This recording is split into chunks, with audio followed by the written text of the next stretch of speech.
अहिलेसम्म अपराधीलाई कारबाही गर्न सरकारले मानेको छैन। कारबाही गर्नुपर्छ भनेर सप्रमाण प्रहरीले छोडेकालाई तत्काल रिहा गर्न गृहमन्त्रीले आदेश दिएका छन्।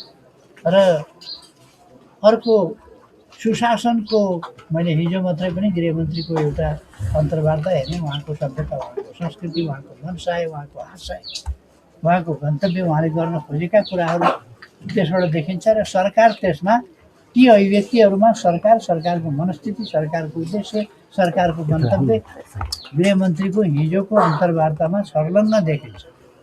गृहमन्त्रीको मनसाय पुराका पुरा देखिन्छ।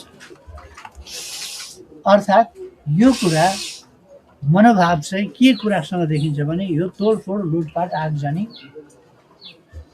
र त्यसको पक्षमा उहाँहरूको मनोभाव देखिन्छ। र